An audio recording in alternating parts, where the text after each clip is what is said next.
Shows how little you know politics. Choose your destiny. You can go left or you can go right. You can go forward, but never ever back.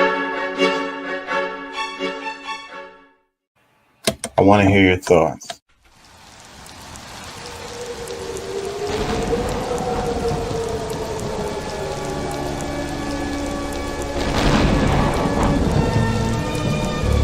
Good evening, my little one. I shall make you psychotic. Mommy, what does psychotic mean?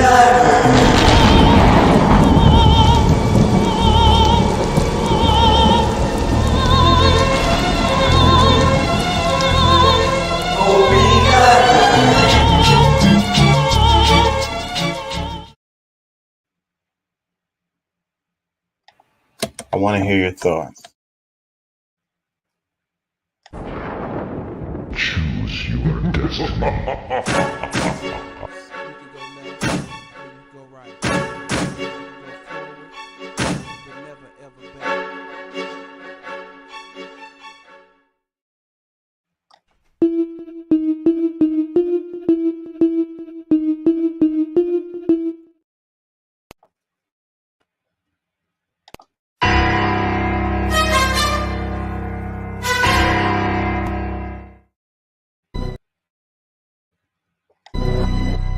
Yeah.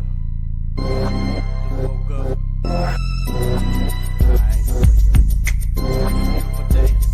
I ain't feeling your side. Yeah, you know what I'm saying? KCE, King Chaka.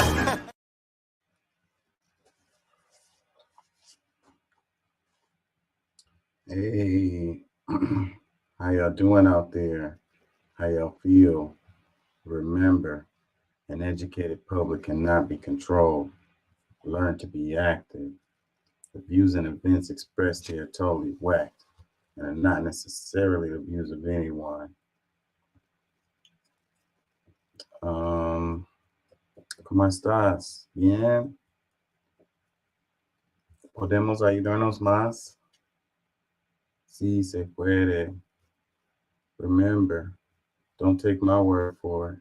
Look that mess up, please, for your own freaking benefit. You know? Surprise, surprise. We got a surprise show for y'all because I shorted y'all last week because it was my birthday. So happy birthday to me. The first was my birthday, and I had a little gathering on Saturday night.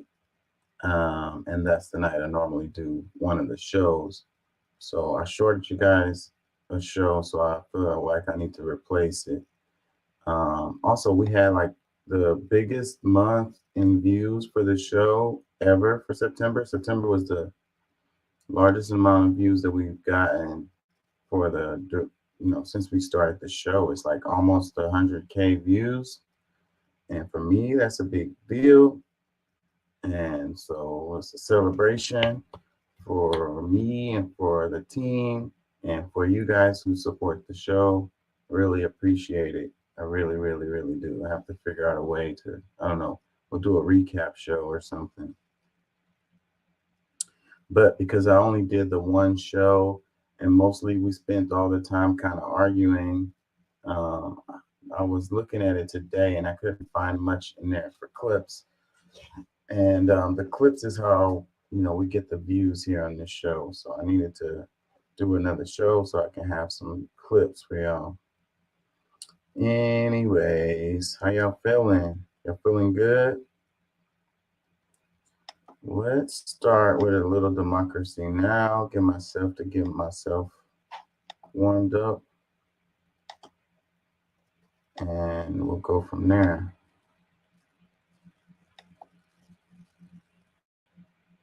Peace report.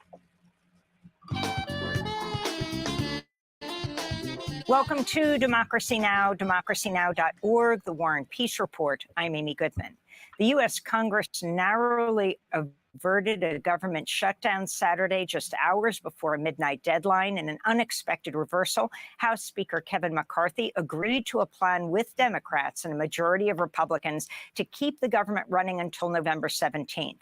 The bill does not include aid for Ukraine, but it does earmark $16 billion for disaster relief funds. The measure quickly passed through the Senate and was signed by President Biden late Saturday. House Minority Leader Hakeem Jeffries claimed the victory for the American people after the bill's passage, saying it followed a, quote, complete and total surrender by right-wing extremists, unquote. Biden castigated Republicans for once again manufacturing a crisis over funding the government. The brinkmanship has to end, and there shouldn't be another crisis. There's no excuse for another crisis. Consequently, I strongly urge my Republican friends in Congress not to wait. Don't waste time as you did all summer. Pass a year-long budget agreement. Honor the deal we made a few months ago. Florida right-wing Congressmember Matt Gaetz said Sunday he will move to oust McCarthy as House Speaker following passage of the Democrat-backed bill. Far-right Republicans had demanded steep spending cuts and funds to further militarize the southern border. Meanwhile, So yeah, they led off their thing with this story right here. It's probably the biggest story, for the news cycle, anyways.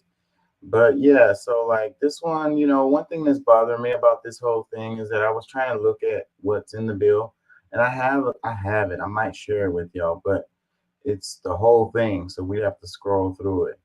But anyways, it's like I was looking through the news stories trying to find one that kind of concisely expressed what was in the spending bill and what they wanted to put in there and what got cut and all of that.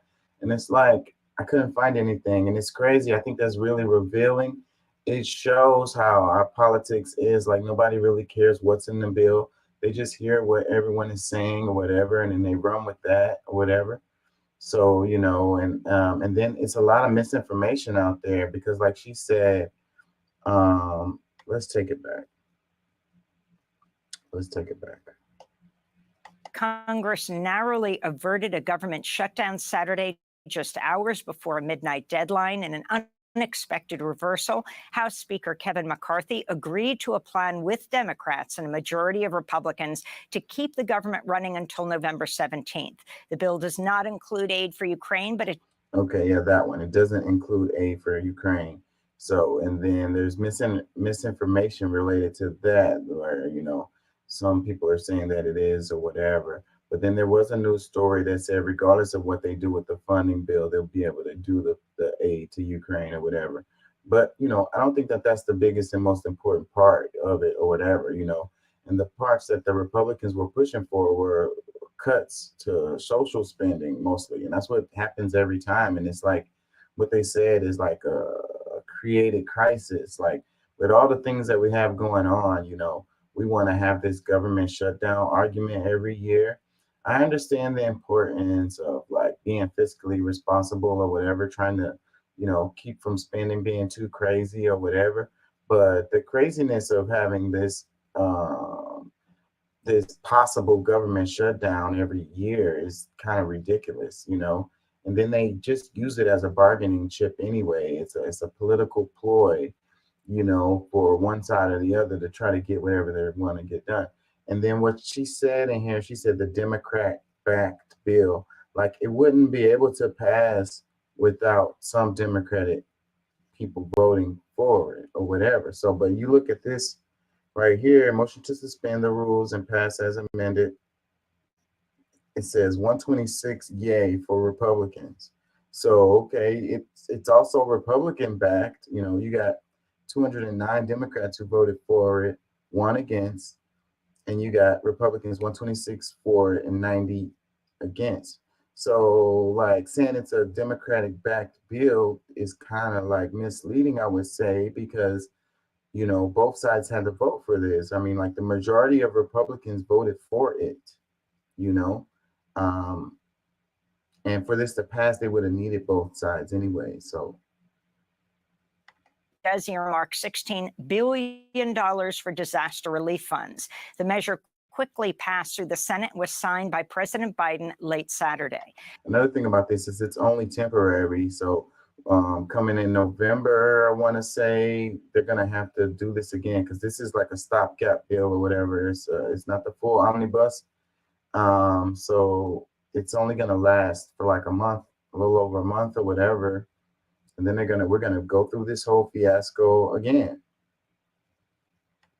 House Minority Leader Hakeem Jeffries claimed the victory for the American people after the bill's passage, saying it followed a, quote, complete and total surrender by right-wing extremists.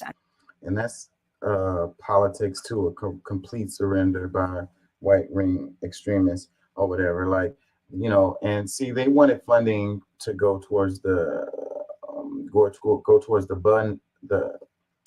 border, which didn't happen. So, you know, I guess that you can call that a loss, but you can't call that a complete surrender. And then they're going to call for McCarthy to, you know, lose his Speaker of the House. That's what the next fiasco we're about to go through right now, which when McCarthy became Speaker, we already knew that this was going to come. Like, he's one of the weakest speakers like ever. And he has to kind of like, the Republican Party is kind of split. And, you know, for anything to get done, you know, in Congress, you got to have a certain amount of bipartisan, you know, working together, both sides of the aisle, whatever. Otherwise, nothing really gets done. And within the Republican Party, you have a group that just doesn't really want to work with anybody. And then they're going to cause absolutely nothing to get done as a result, because, you know, they're the minority, but they have their like extreme views or whatever, but none of that stuff is going to get through, you know. So, but they want to put pressure on McCarthy and be like, okay, well, you worked with the Democrats, so we're going to get you out of there. And that's the thing that they were waiting to do. Like, that was the plan all along. We'll see how that plays out. Unquote. Biden castigated Republicans for once again manufacturing a crisis over funding the government. The brinkmanship has to end, and there shouldn't be another crisis. There's no excuse for another crisis. Consequently, I strongly urge my Republican friends in Congress not to wait. Don't waste time as you did all summer. Pass a year-long budget agreement. Honor the deal we made a few months ago. Florida right-wing Congress member Matt Gaetz said Sunday he will move to oust McCarthy as House Speaker following passage of the Democrat-backed bill. Far-right Republicans had demanded steep spending cuts and funds to further militarize the southern border. Meanwhile, New York progressive Congress member Jamal Bowman has apologized after he pulled a fire alarm as House Democrats considered McCarthy's bill before a rush vote on the stopgap measure. Bowman said he thought pulling the alarm would open a door and that he was not trying to delay the vote. House Republicans and the Capitol Police have launched investigations into.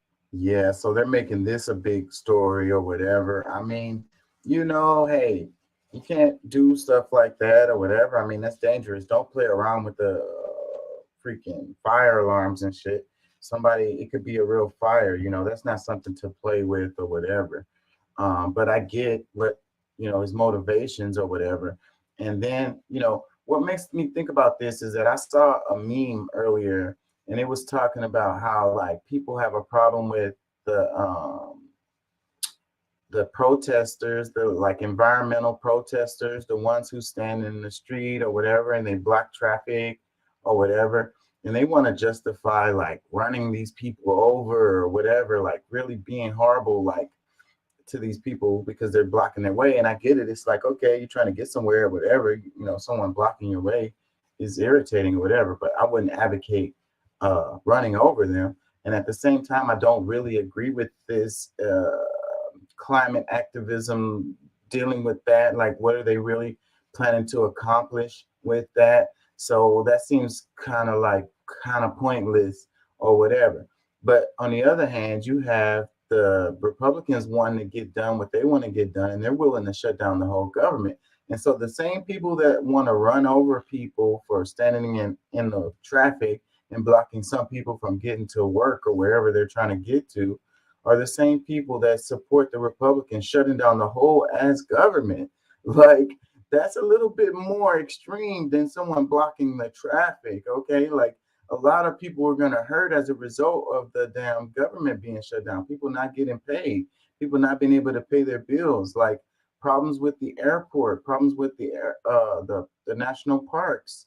You know, that's way bigger, inconvenience than a street getting blocked off. So I don't really understand that. It's like related to this like disconnect that's in people's heads, like this double speak or this freaking thought police or this like, you know, they don't seem to see how they relate. Like on one end, they, uh, push against like a same. It's basically the same thing. Maybe you don't agree with what they're doing or whatever. You don't agree with the climate change, or you don't agree with the. I don't agree with that either. But at the same time, like, how can you not see that the impeding you in your traffic versus shutting down the government? You know what I mean? Like, oh, you hippies trying to just get in the way of me getting to work, or just run over them. You know what I mean? But the shut down the whole government, you're gonna cheer that on at the same time. Somebody help me understand that logic. You know what I mean? How you can be, against one and for the other one. To the incident. California Governor Gavin Newsom has tapped LaFonza Butler to fill the Senate seat of Dianne Feinstein after her death Thursday. Butler is a former labor leader at the Service Employees International Union and current president of Emily's List, which helps elect pro-abortion Democratic women to public office. LaFonza Butler would be the first openly gay U.S. senator representing California and fulfills Newsom's pledge to appoint a Black woman to the post. But despite her union background, Butler more recently advised Uber as it fought the California law requiring app companies to grant workers employee benefits. Newsom had ruled out naming a current U.S. Senate candidate for the seat, including progressive hopeful Barbara Lee, though LaFonza Butler could decide to join the race as interim senator. She probably will. And I'm sure there was a backdoor deal, side deal related to this. And here goes the identity politics and stuff. And here goes the Democrats being so like unaware of things, if you will. Well, this isn't pop as far as she wasn't voted, she's being selected or whatever. But, the Democrats are weird when it comes to this kind of stuff, like somebody who's supposed to be the workers, on the side of the workers, supporting workers or whatever. But this lady, her history is not that. It's like the opposite of that, pushing against workers' rights related to Uber and Lyft or whatever, But these are the details that people don't pay attention to, or they don't know about, or they don't even care. And they just get caught up in the identity politics. It's a Black woman or whatever. So then I guess they consider it a win or whatever. And the other thing with what's her name, Feinstein, I didn't realize she was like one of the first female senators for, was it California or whatever. So I guess that legacy is part of this. You know what I mean? Them wanting it to be another woman or whatever. And then the other part, they said openly gay. How many boxes does she check? Then she's like, woman, check. Openly gay, check. Black woman, check. You know what I mean? This is the road that we're going down with the identity, the game that the Democrats are playing with the identity politics and the tokenism and so forth and so on. It's like not really giving the people, like she's the opposite of working for the people, but she fits the identity politics boxes. So you give the people not what they need in their life or what they to help them or whatever, but you give them something to identify with or whatever, so that you can feel like you have a win. This is the state of affairs. So, they talk about the Republican Party being a mess. So, and I wouldn't disagree with that. But this is an example of the Democratic Party being a mess. And they could have put what was the other names? I just missed it. But they could have put somebody else in there. They didn't have to choose this lady, And now it's going to have a lot of impact on the race because, you know how it goes when you're an incumbent. Once you're in there already, you kind of end up being a shoe-in for the election. So they're going to have a special election coming around. I'm willing to bet she's going to end up running, and she could have a good chance of winning just off the muscle of being the incumbent. And nobody even really knows what the procedure was or how she ended up in there. And the voters aren't going to know. They're just going to see her as a Black woman, openly gay, and she's already in there. So they're going to think of it as experience, which she does not have. And then it's, that's all going to work in her favor. But despite her union background, Butler more recently advised Uber as it fought the California law requiring app companies to grant workers employee benefits.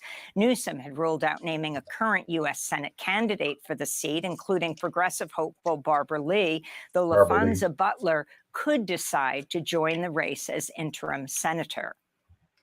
The body of late Senator Dianne Feinstein was flown back to California Saturday. She'll lie in state at San Francisco City Hall Wednesday ahead of funeral services Thursday. Tributes continued to pour in for Feinstein over the weekend. Raised in an abusive home, she went on to become the first woman mayor of San Francisco. She was a pioneering figure in U.S. politics, as well as the first woman to lead the Senate Judiciary and Intelligence Committee. She spearheaded the 1994 bill banning semi-automatic firearms. Feinstein remained to the right of the Democratic Party from her time as a law and order mayor of San Francisco through her support of U.S. wars and invasions, including in Iraq and Afghanistan. So she supported Iraq and Afghanistan. And then they said she was on the right of the Democratic Party. And okay, so and this is the thing I try to get people to understand. A lot of times, they try to say the Democrats are on the left and the Republicans on the right, but a lot of times that's not necessarily the case. And I feel like here in the States, we don't really have a left. Definitely don't have a representation of the left in major politics. You know what I mean? The left gets squashed out, the actual left. That's the way I see it. Both of the parties agree on a lot of stuff, and a lot of that stuff is on the right. That's it. In 1982, she killed a bill that would have allowed domestic partner benefits for same-sex public employees in San Francisco. Former UN weapons inspector Scott Ritter said on X this weekend he briefed Feinstein on the lack of evidence that Iraq possessed weapons of mass destruction. Yet she went on, like most of the Democratic Party, to back George W. Bush's illegal invasion of Iraq in 2003. Ritter added, quote, "The blood of thousands of Americans and hundreds of thousands of Iraqis stains her soul," he said. She could have easily been in the Republican Party, I think, with that resume that they just showed, easily been in the Republican Party. Maybe they just wasn't ready for that type of representation then. But presently, for sure, she absolutely could run as a Republican and get in office. If she was younger and she was going in now with those same policies or point of view that she had. In 2014, Dianne Feinstein insisted on releasing a report on the CIA's detention and interrogation torture program following 9/11, calling the CIA's practices a stain on our values and on our history, unquote. More recently, Feinstein drew ire after she condescended to children in her district who came to her office asking her to sign on to the Green New Deal. She chided the young activist, telling one 16-year-old, "You didn't vote for me." New York Governor Kathy Hochul declared a state of emergency Friday as torrential rains brought flash flooding to the Hudson Valley, Long Island, and New York City streets. The deluge turned highways into raging rivers and brought half of New York's subway system to a halt. More than 8 inches of rain fell on JFK Airport in just 24 hours, an all-time precipitation record that Governor Hochul blamed on the climate crisis. And of course, we know this is a result of climate change. This is unfortunately what we have to expect as the new normal. It makes us be more prepared than ever before. And it requires us to focus on resiliency, to head off the horrific impacts that could be there if we're not ready for the next storm. Meanwhile, New York is under another air quality alert today, triggered by smoke from record-shattering wildfires in Canada. In labor news, United Auto Workers ramped up their strike Friday as Union President Shawn Fain called on 7,000 more workers at a Ford and a General Motors plant to walk off the job. We're still talking with all three companies, and I'm still very hopeful that we can reach a deal that reflects the incredible sacrifices and contributions our members have made over the last decade. But I also know that what we win at the bargaining table depends on the power we build on the job. It's time to use that power.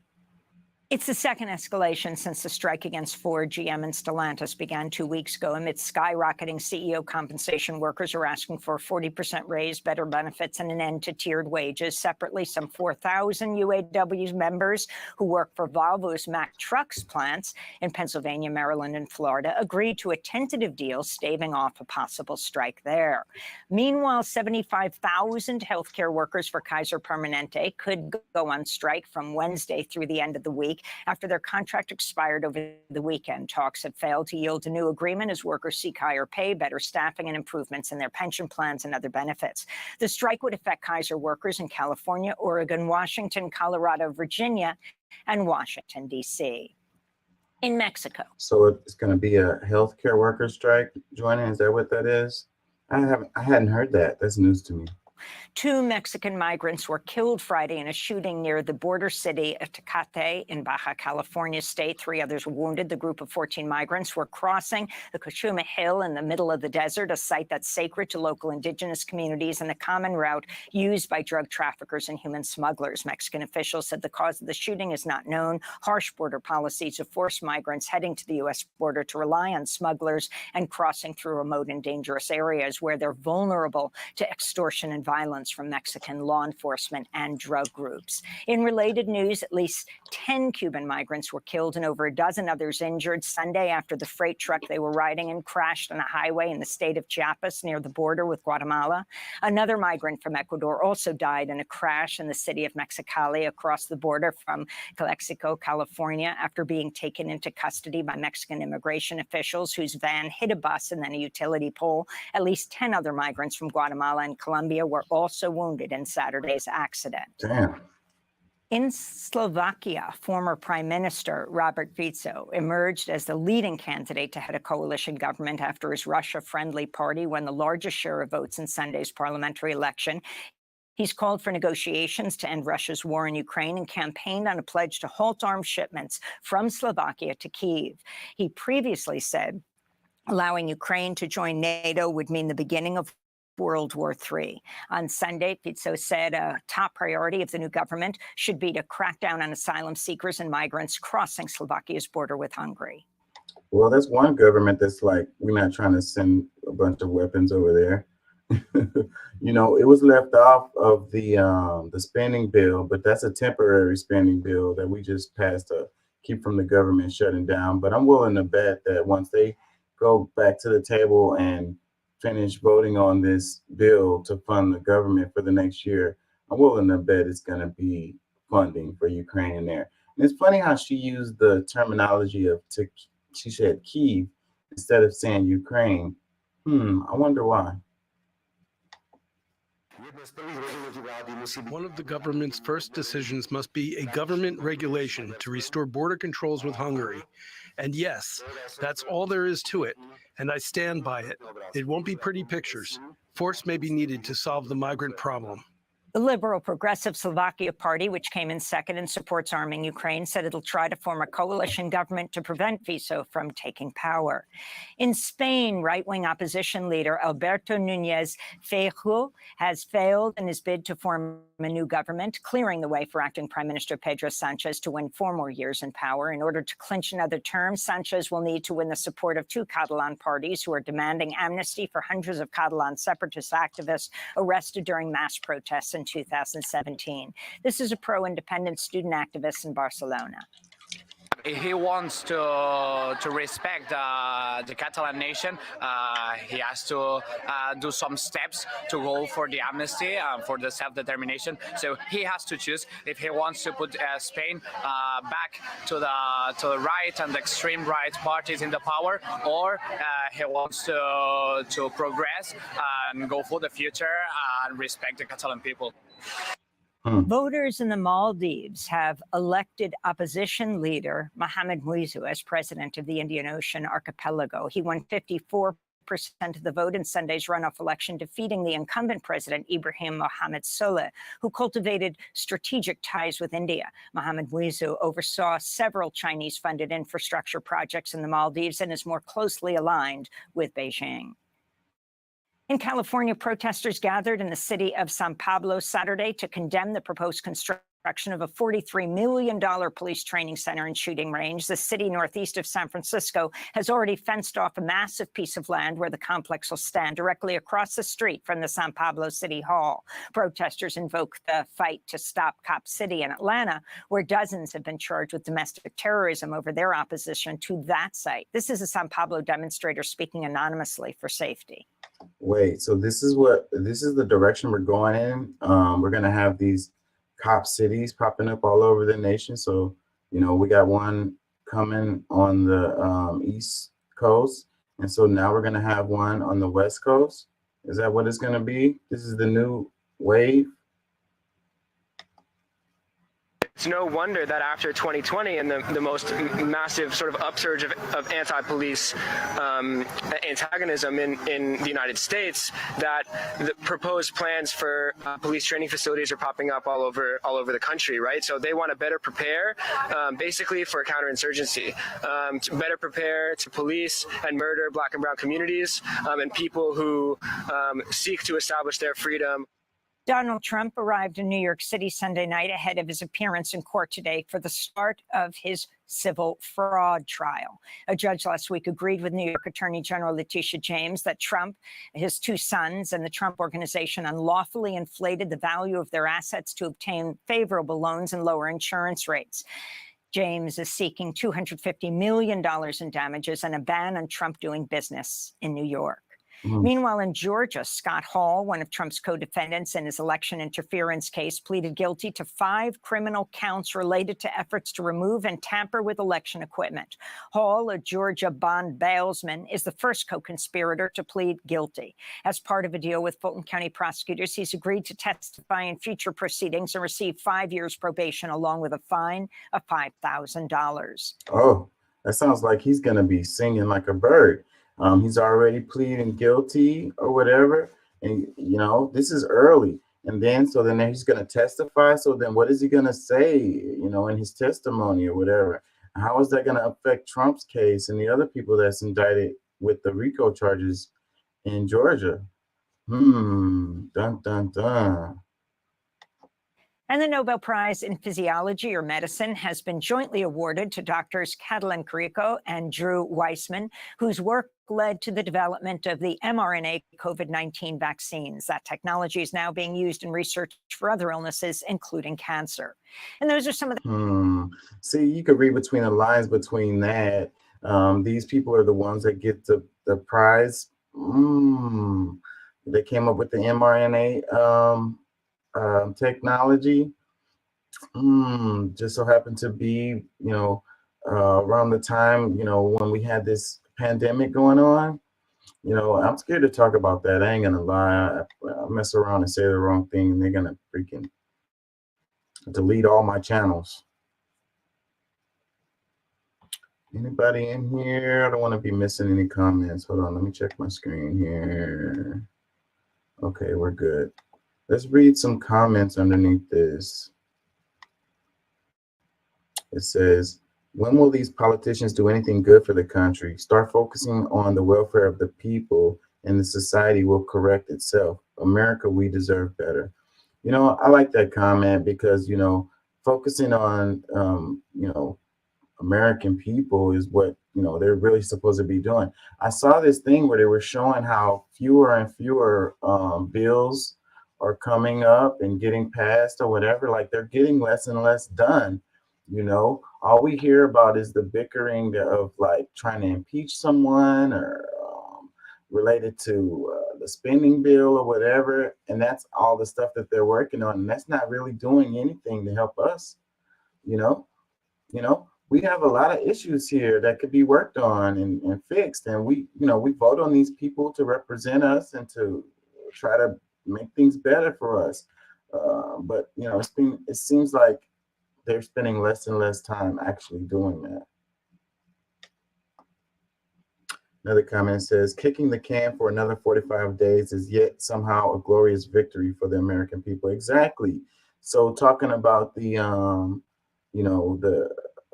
bill, the spending bill, so we get 45 days and then we're back around in the same boat. It allows them to keep this circus going. He said glorious victory for the American people, like, and then that's how they're selling it to us too. It's like, oh, it's a accomplishment. Wow. A couple more comments. It says, I love how Democracy Now! Roasts people and their errors during obituaries. We have to remember what actually happened instead of just pretending the past are all honorable. Yeah, because I didn't know some of that stuff that they said about Feinstein in this segment right here, and like I said, she easily could have ran as a Republican. So, what was she doing in the Democratic Party all this time? Let me read another one that says, I just want to say this is the best summary and report on the passing of Dianne Feinstein I've seen. It acknowledges so well the good and the bad, and it's like she was a pioneer, and also she was part of the problem. Really good work navigating nuance on the internet. Yeah. And you could probably say that about a lot of people. It's funny how we like to do that. We like to put people in a certain light and say that they're a hero or say that they're a villain or whatever. And the truth is, they more likely was a mix of those things. Like, no one is perfect, and no one is just like irredeemable or whatever. Like, everyone has like a mix of these things, like, especially if they made it into politics. I mean, you kind of got to be shady to a certain extent. I think this is my opinion, to make it, up, get up in the politics, like as far as become, a senator or whatever, you kind of got to be a bit shady. Our politics are mudslinging, dirty business, but then at the same time, you want to get things done, you want to actually help people, then you're going to have to do a little bit of dirt or whatever to get there and get into position to do those things to help people, if you really want to help people. But I think a lot of people, they just want to help themselves.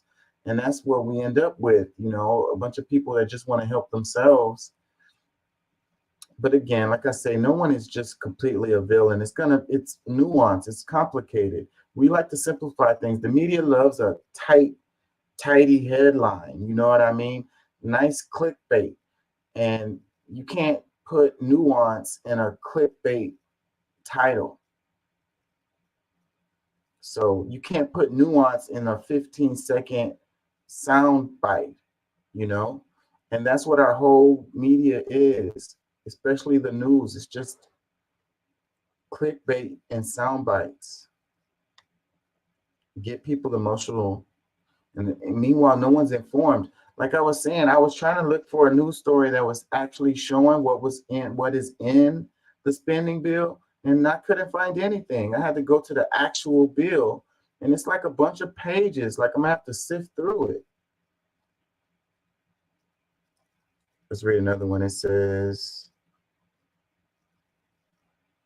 thank you for having the courage to explain the less than savory aspects of Feinstein. Mainstream media is definitely treating her like a saint.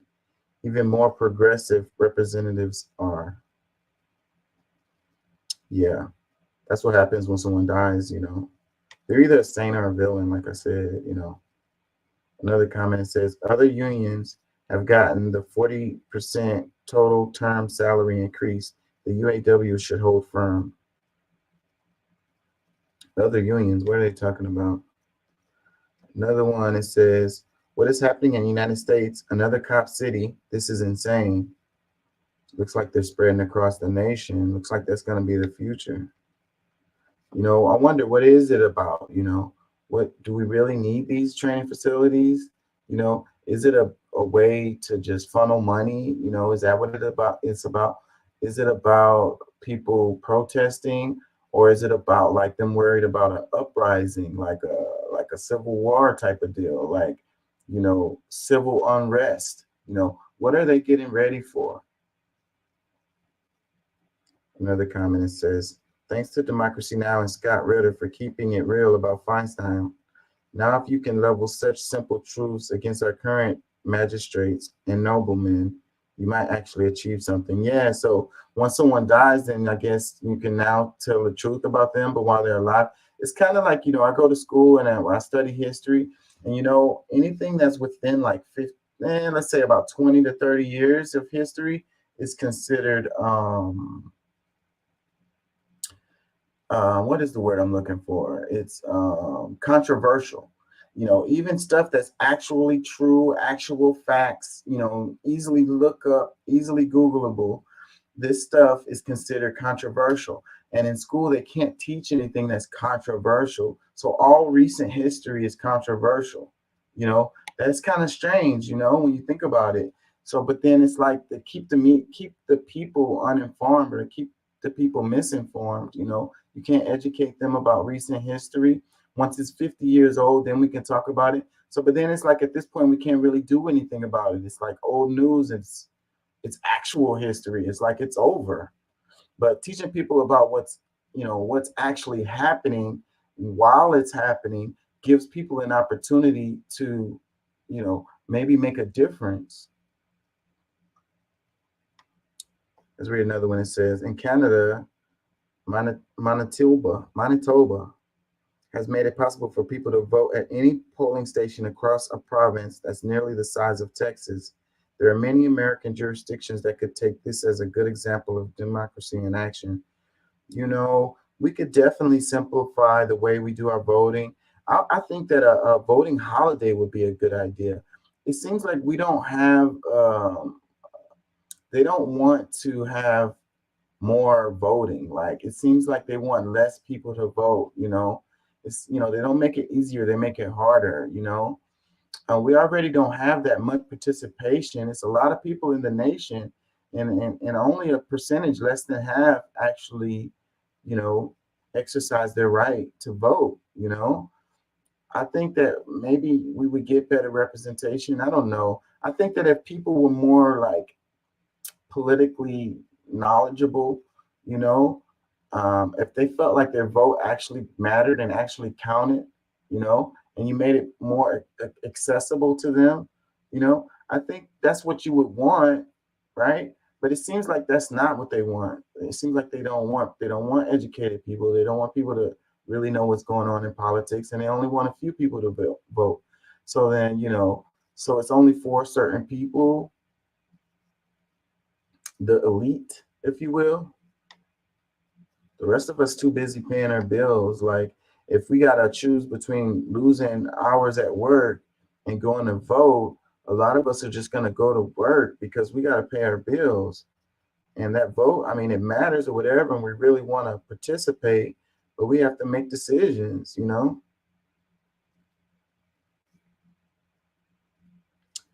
Let's read some more. It says, political theater may as well have been done with hand puppets. Another one, it says, thank you for this format. I believe it to be beautiful and well thought out program with journalist integrity, something you really don't see anymore. I like Democracy Now!, but I wouldn't give them that much praise. Another one, it says, Diane was certainly polarizing and often conservative leaning. That's what I said. However, she was a powerful and very influential figure in U.S. politics when women generally were not. Imagining what she had to face being a first, can't even imagine. I can respect that and admire that, even though she should have left public life after leading the War on Terror torture special investigations.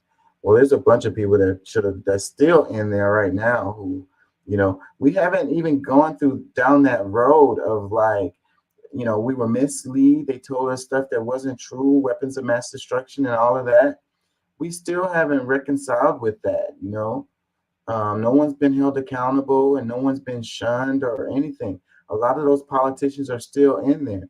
And I thought with this comment, they were going to say that she should have left because she'd been in there so long. It's like her passing away in office, I think, gives us a reason to have term limits. Like, you know, some of these people just been in there way too long. I mean, like when you got people passing away in office, man, they've been in there forever. Like, you know, we need some, like what the guy said in the other show, we need some young blood in there.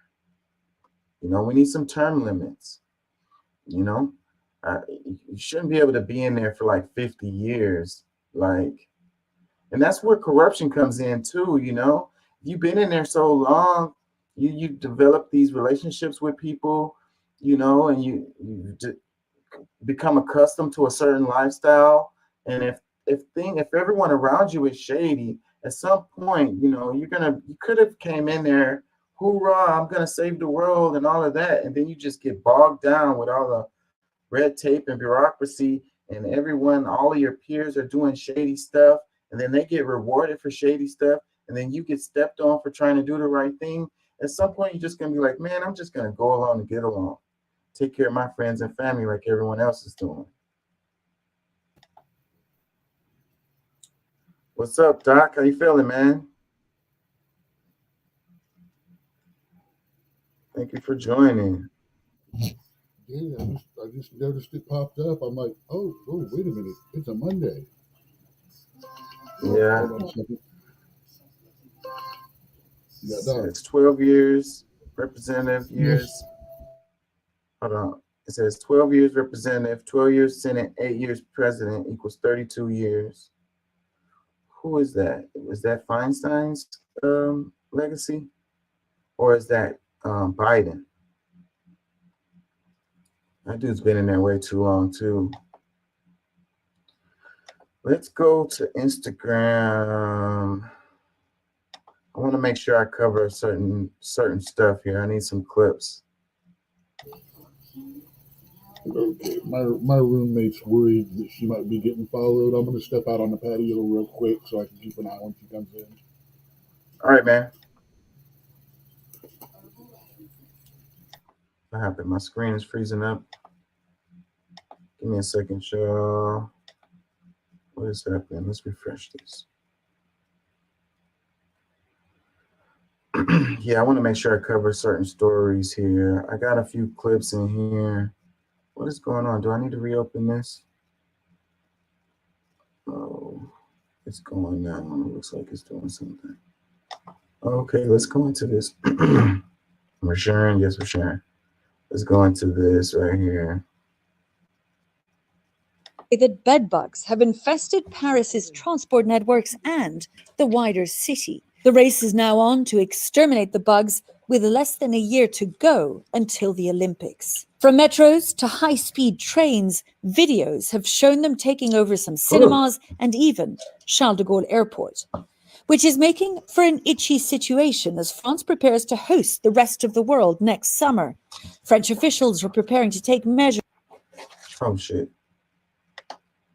French officials say that bedbugs have infested Paris's transport networks and the wider city. The race is now on to exterminate the bugs with less than a year to go until the Olympics. From metros to high-speed trains, videos have shown them taking over some cinemas and even Charles de Gaulle Airport, which is making for an itchy situation as France prepares to host the rest of the world next summer.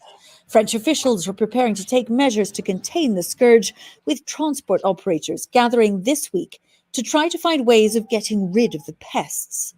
But that's not enough for some, who say the thought of sitting on a bus or a train next to the uninvited seatmates makes their skin crawl. That really traumatized me. I'll keep my luggage closed to prevent them from getting to my home. Also, I'm not from here, so once I get home, I'll have to wash all my clothes. I mean, the fact that we can actually see them means there are a lot of them, and in addition, they're being seen in the day when they usually come out at night. So there is a big problem somewhere. Paris Deputy Mayor Emmanuel Grégoire says that no one is safe from the problem because the bugs can be picked up anywhere.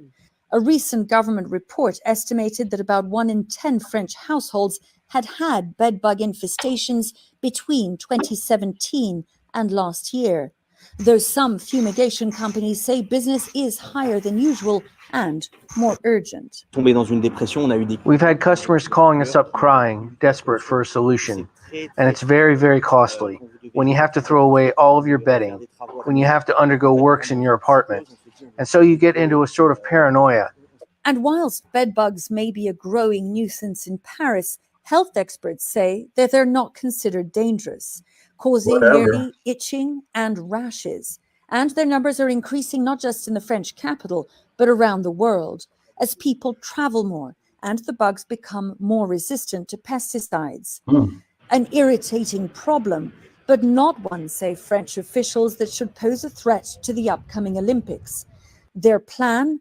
To stop the bedbugs biting as soon as they can. French Bedbugs are the devil, man. Oof, look at that. Ooh. They're talking about it's not a problem. Whatever, that's a problem. I'm not gonna want to get on that plane or that bus or whatever the hell. And then they're talking about the Olympics is coming. Bedbugs are the devil. They're the devil. Bedbugs are the devil. They're evil. Freaking then they're talking about the Olympics is coming. Like, you know, that's probably they're talking about, man, that is gonna have an impact. People are gonna be like, man, I don't know. I saw some stories about them having bed bugs problems. I don't know if I wanna come to the people that's gotta come, the ones that's athletes and whatever, but as far as the rest of us, we might be having second thoughts, you know what I mean? So it's like France is going through it. They're losing their colonies, they got people protesting against Macron. And they got bed bugs on top of all of that. And their soccer team is getting their ass beat, if I understood right. France is going through it right now. They're having a hard time, man. Bed bugs are so hard to get rid of. And then this guy's comment talking about how they're coming, you seeing them, and then they're coming out in the daytime. That means that it's a real serious ass infestation. God. If they come out when people are moving around, it's serious. Daytime, yeah, but even more so if people are moving around, because they don't like movement. The thing is, they only stay on you long enough to feed and go off. That's why when you go to somebody's house, they get on you. They'll feed, and when they're done feeding, they'll drop off. And that's how you end up with them in your house too, or someone nearby. We were washing clothes. I got them because the dryer wasn't hot enough to kill the bed bugs, and I was using the same dryer as other people in the complex. Damn, that's so terrible. I went and look, I'm itching now thinking about it. Freaking, I went through bed bugs one time and it was a damn nightmare. Oh my God, I had to get rid of all my stuff and move. I moved. I fought them for like 6 months to a year. Ultimately, I lost all my collectibles and everything because they were in storage because of the bed bug infestation.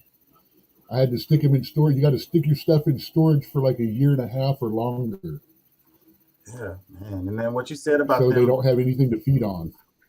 And then they said what you said about them biting you and dropping off is like, and then they have this thing where you can't feel them biting you. They do like a, what is it, like an anesthesia or whatever.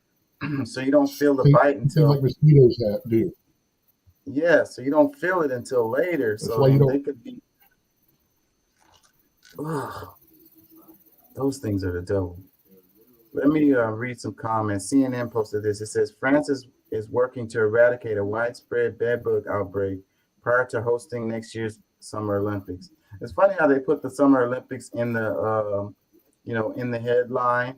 It's kind of like shade on them, right? Burn it with fire. Oh, Lord. Let's read a comment. It says, absolutely not. Shut the whole country down. Another comment that says bed bugs are excellent hitchhikers. If they are in Paris airport, they already in destination city as well. Besides the physical bite spots, rashes and itching and possible skin infection is psychologically traumatic and a huge financial burden. Man, it's got me itching thinking about this shit. So like, yeah, they're in the damn airport, so they're getting transported all around the world.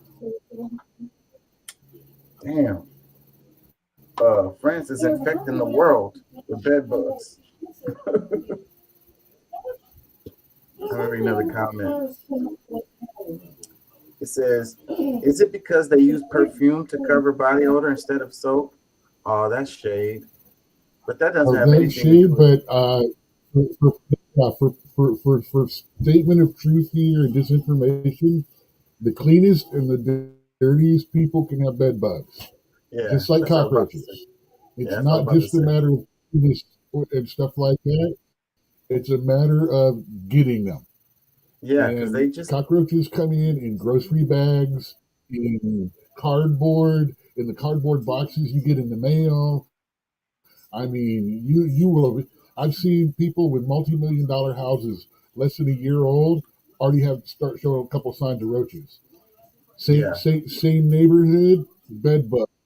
Picked him up. He's pretty sure in Dallas when he went to stay at a. Lice is another one. It's not about being dirty. It's about coming across an infestation. It doesn't Because mean you're bad people. It doesn't mean all they need is a you're food only source. nasty people if you live with it. So Well, you can't live if with you that. live with it, you're nasty. If it happens, you're I not. don't know. I mean, like I said, the richest people are just as subject to lice, bed bugs, and cockroaches as the poorest. Yeah. So yeah, all they need is a food source. So it's like impossible to get rid of the food source, right? For bed bugs and mosquitoes because they eat you. So like the roaches is different. You can eliminate their food Bed bugs, source. bed bugs are extremely hard to kill. That's the thing. Bed bugs are extremely hard to kill. They flatten I their mean, body you out. can Like get you can't rid even squish of them. them if you can get ahead of them. Yeah, you can't Well, even you can squish them. squish them with some, but the thing is, they're pretty immune to a lot of poisons. They get in places that normally bugs can't. Their eggs will last 18 months or longer, or they can stay alive for 18 months without food. Damn, that's what I'm So, telling you. and the only way you can kill the eggs is to raise the ambient temperature above, I think, 125 or 145. Damn. Yeah. So there are ways to handle them, but Diameticus earth helps. If you have them in your house and you're trying to get rid of them but want to keep them off of your furniture or your bed, put little cups of oil and surround at the very bottom, and they can't cross that. And then, or dichromatic earth, that stuff that dries out, like the stuff that's inside those little silica packs. It's called Diameticus earth, and Yeah. it gets them and it dries them out, and they're very susceptible to being dried out. Let And me read that'll another keep them comment. off your bed as long as you make sure your bed isn't touching the walls and your sheets and stuff don't touch the floors either. Well, I'm sure they can climb up. Let me read some more comments. It says, first of all, public transportation does not need cloth seats. It should be hard plastic or leather or something else. Yeah, here in Houston, the buses, they all have the hard plastic seats. There's no cloth in those buses at all. Let me read another one. It says, so y'all just furthering confirmation what we all knew, and it's that y'all don't clean. Yeah, that's not true. Another one, it says, shut down the flights. For real, it's an emergency. No flights in or out. Another comment, it says, can feel the creepy crawlies just watching this. Couple more, I'm gonna move on. It says, bed bugs are insane. They can live in the walls and under the floors for a year without eating. So hard to get rid of them. Another one that says Paris was a letdown destination for me years ago. There goes another reason to not go, right? Like people saying it wasn't much fun anyway, spending a lot of money, and like you got slum areas or whatever everywhere. Yeah, people say that the food's not that good. You can add bed bugs The on top of river that. smells. Yeah.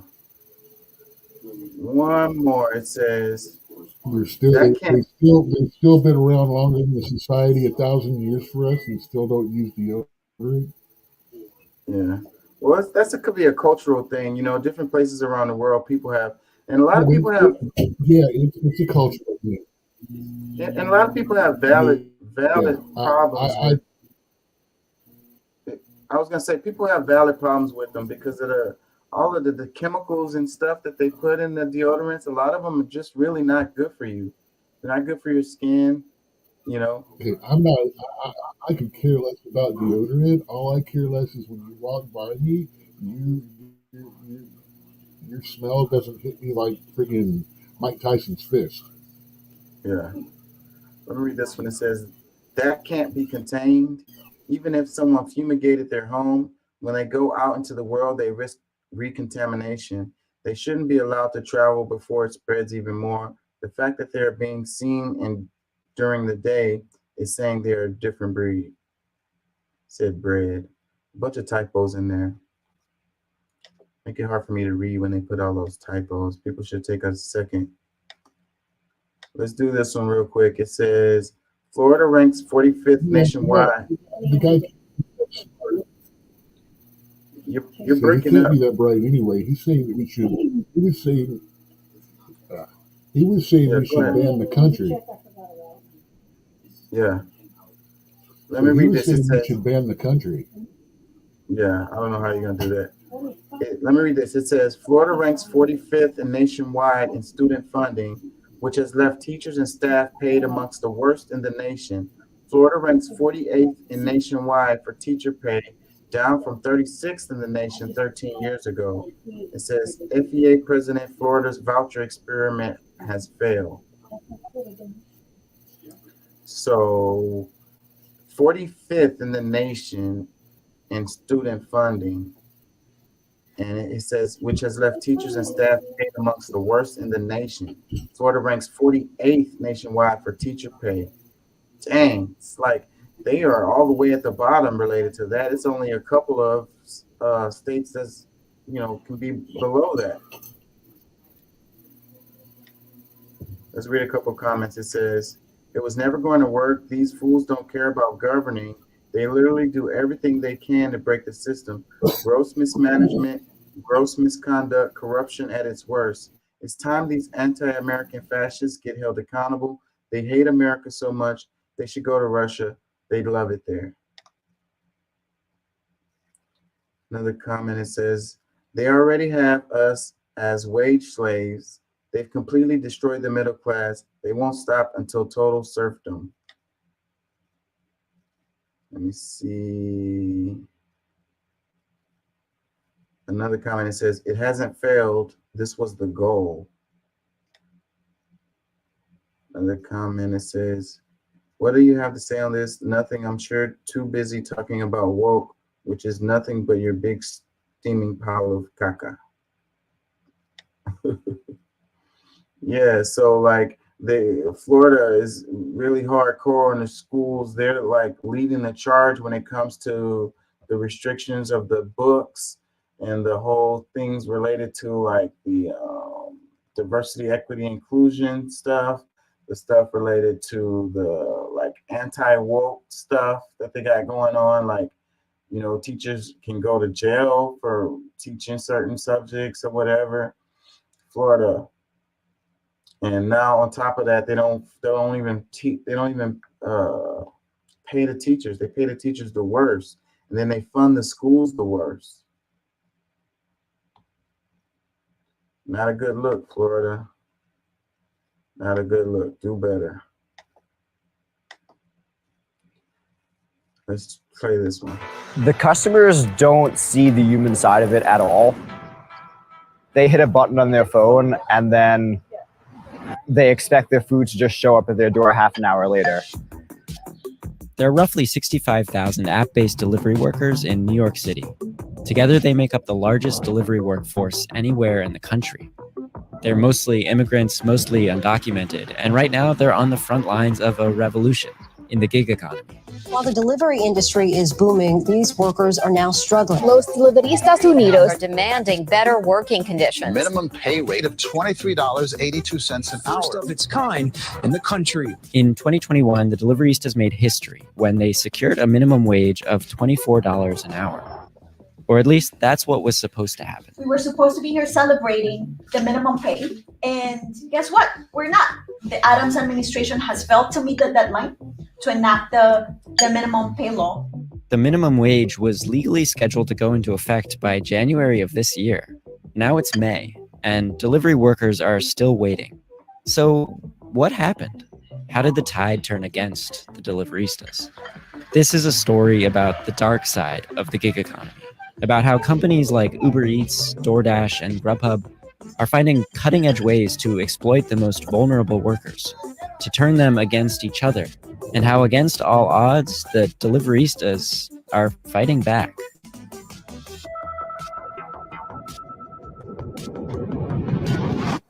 Oh, I'm getting an order. They tell me the pickup, the drop off, and how much that it's worth. As you can see, it's not very much. Should I take it? My name is Joshua Wood. I deliver things on a bike. This is my work bike. It's built for all-day comfort in a space that's dominated by big, fast cars. You need something which can cut around anything to get someplace fast. Josh Wood has been delivering for the app since 2016. That makes him something of a veteran to the industry. Josh rides a fixie, but the vast majority of delivery workers ride e-bikes like these. As more and more people started picking up on them, times that we had to do to complete deliveries increased. So they essentially became a tool that you almost have to have. It makes the customer's experience easier because their food gets there faster, and it makes the app companies' profit margins higher because more deliveries are getting done per day. But that doesn't mean that e-bikes don't come with a cost. From the worker's perspective, of course, it means that the investment needed to start this job, you probably have to spend about $1,500, if not more, on an e-bike. On top of that, workers have to pay for the extra batteries, their own backpack. You'll need a lock, winter pants, a winter jacket. Can't you rent those bikes? I say you have to pay for insurance. Trust me. Remember, I was looking at renting a car to do the lift and stuff. They're going to charge you per week. About one of those would cost you, buying on a loan, about in a month. I mean, it's $1,500. I mean, my entry for me was what, $20,000. Let me play a little bit more of this. Abilities as a normal boss. So this is the heart of the model, because what this means is DoorDash then is not responsible for paying a minimum wage. That's Andrew Wolf. He's an expert on the gig economy, and he co-authored the first major survey of delivery workers in New York City. Taking into account costs, we found in our survey that app-based food delivery couriers made on average $12.21 an hour. The city estimates that number is even lower, about $11 an hour with tips, well below the minimum wage of $15 an hour. But it wasn't always this way. Before these apps came around, delivery in places like New York City was done through the restaurants. So a restaurant would hire a delivery worker. The restaurants was required to pay them a minimum wage. They were also required to buy them safety equipment, provide the bicycle itself. It's just a massive shift of all the costs, which are quite considerable, onto the workers themselves. One of the biggest costs is theft. It affects over half of delivery workers, who are often robbed at gunpoint. Luckily for Nazmul Hussain, he wasn't around when it happened. No. Yeah. It says breaking. A judge has blocked Uber, DoorDash, and Grubhub attempt to prevent a new NYC minimum wage for delivery drivers. Now the 18-hour rate for 60,000 New York City delivery workers can move forward. So basically, this sounds like it's good news for them. So they're going to get paid now after all this time. I don't want to spend a lot of time on this. Let me read this. It says, it's time to pay delivery workers a fair wage. That Perfect Union posted this. But one thing about this that is important that jumps out to me is the whole idea of the gig economy, how they call them independent contractors instead of employees, and putting the cost of them running their business, quote unquote, on them. you know and it's just another way to add profit to these corporations. They do this a lot. These people end up landing in the margins where they're not an employee, they're a independent contractor.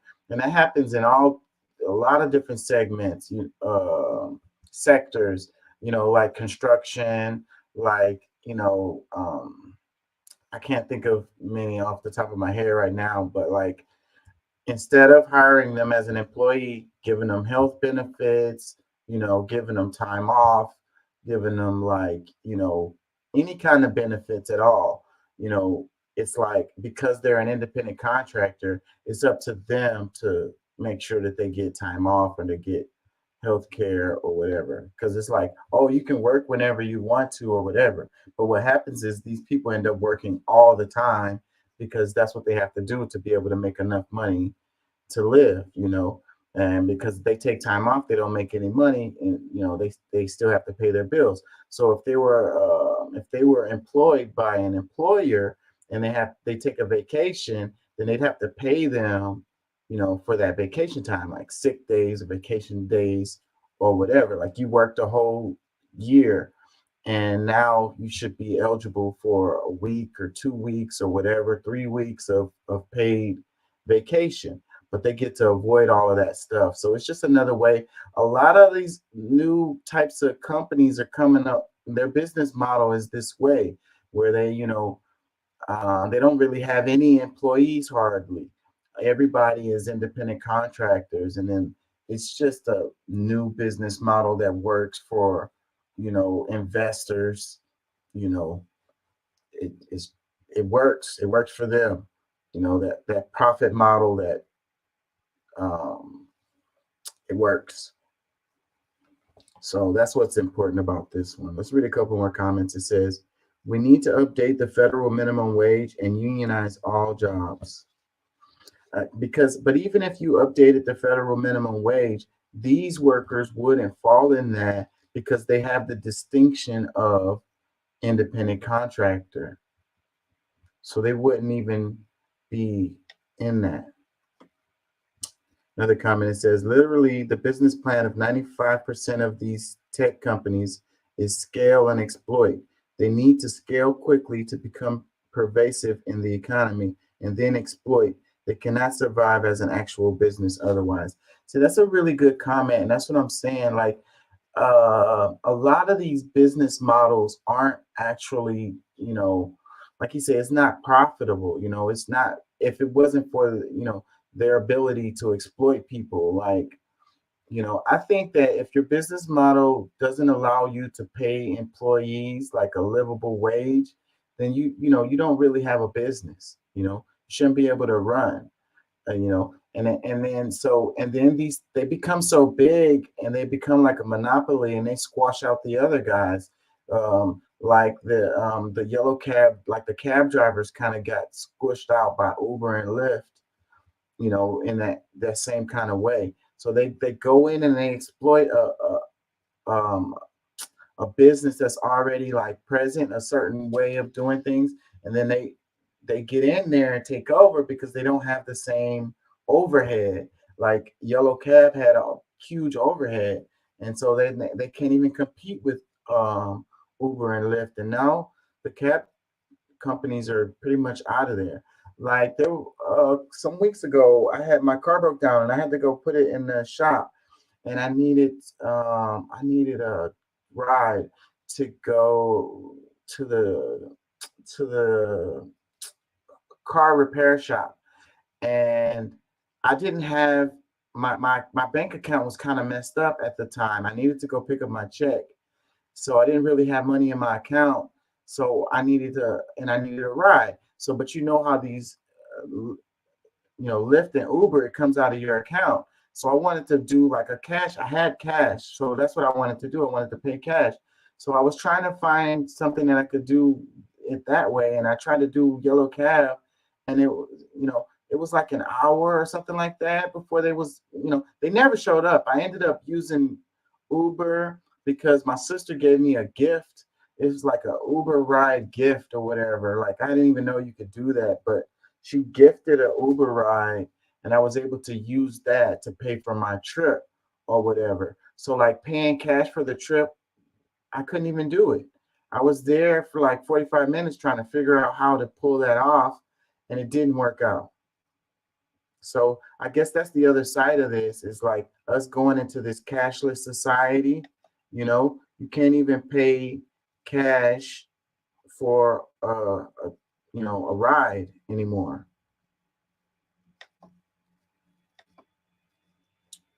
Let's read a couple more comments. It says, set up the minimum wage so we can get rid of tipping. So we can get rid of tipping. Another comment says, 18 an hour for driving your own car or bike or whatever vehicle, or walking, unless they provide health insurance and paid time off. That is not even enough money. Another comment, it sounds like not bad money to me. I ain't gonna lie, $18 an hour. But I'm in Texas, so I guess in New York it wouldn't be nothing. Another comment that says, but what will they pay electricians? That's always the argument, when like a lower skilled worker, because I don't believe in non-skilled workers. They be talking about non-skilled workers. I don't believe in that. It takes skill to do everything. So, but this is the argument that they make all the time when they try to make the argument of increasing minimum wage or increasing the pay of someone like a McDonald's worker or something like that. Then they go into the another sector and be like, whoa, what about those other guys? You're not going to pay them more. They are more skilled labor, and you're going to pay these guys so much. It's like a cop-out argument. Another comment, it says, these people are so many. Go ahead. You're going to say something? This comment says, these people are so many. I'm sorry. People with absolutely no. Go ahead. Go ahead. You was breaking up.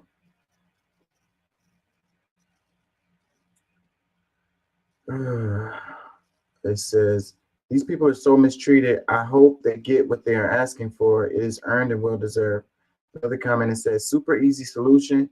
Get off your lazy butt and stop using these abusive companies. That's what I say all the time. People not going to do that, though. They love the convenience of like getting their food delivered to their. But then, the companies themselves, a lot of times you don't have to order through Uber Eats or whatever. A lot of the places do deliveries themselves, and you can order directly from the restaurant and they'll do the delivery. Nobody likes I work in a restaurant, and we don't like to deal with the freaking Uber Eats and Grubhub and stuff like that. It just is problems for us, and we don't like to deal with them. Another comment says, nope, customers know how their food is delivered. They just don't care. They pay people to deliver for the same reason they won't do it themselves. As with any service, people choose to pay somebody when they don't want to. This is literally an invented job that we lived without for decades. Yeah, people are just becoming more like, they don't want to do anything. That's why we got so many overweight folks. Let's move on. Try to cover some stuff. This one, Harris County Judge Lena Hidalgo returns to work after extended medical leave for depression. Harris County Judge Lena Hidalgo is expected to return to work Monday after taking an extended leave of absence to receive mental health treatment. Hidalgo went public with her health issues on August 7th when she announced she had checked into an inpatient facility in late July to be treated for clinical depression. She had been experiencing symptoms for some time, but was not diagnosed until July, Hidalgo wrote in a letter. Hidalgo initially said she and her medical team hoped she would be back on the job by early September. However, on September 14th, she said she would be extending her leave of absence until October 2nd. On Friday, 5 people filed a lawsuit with Harris County District Court to remove Hidalgo from office, claiming she's not able to do the work as Harris County judge because of health concerns. Brandon Marshall, Harris County Judge Office spokesperson, called the lawsuit meritless and an absolute joke. Well, she's back now. I don't know. I mean, I don't know what to say about this. Let me read some comments. It says, I love how people who probably need more mental health than her poke fun on an adult who actually takes pride in her own.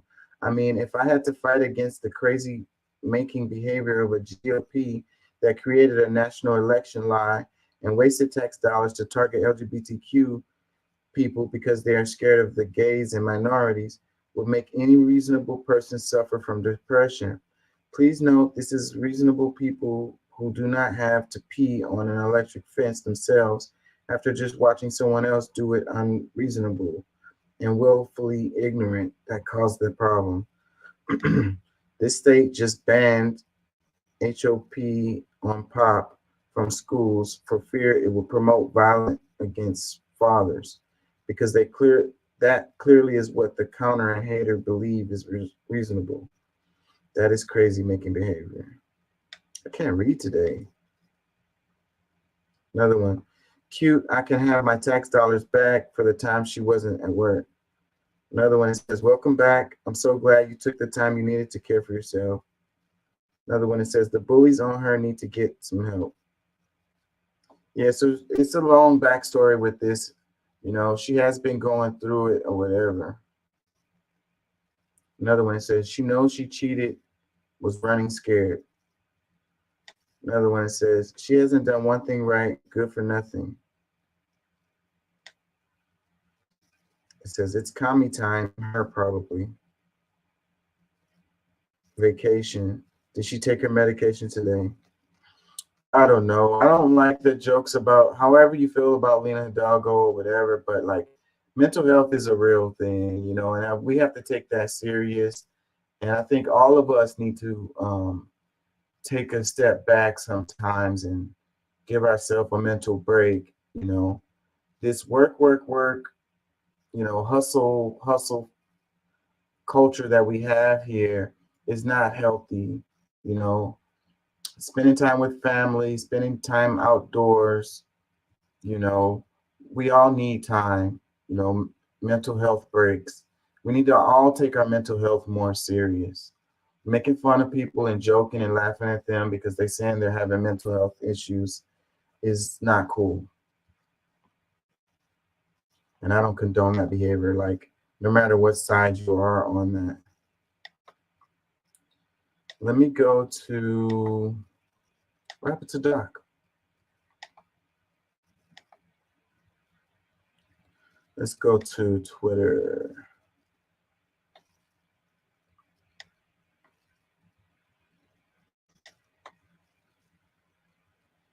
Living, quote unquote, leaving the continent. But what's really worse is when you look at what France did to the Francophone countries in 1958, when they were leaving, quote unquote, leaving the continent, they gave the Francophone countries 2 choices. You can be independent with some affiliations to France, or you can be independent with no affiliations to France. Well, Guinea and Mali said, we're done with you, France, goodbye, leave us alone.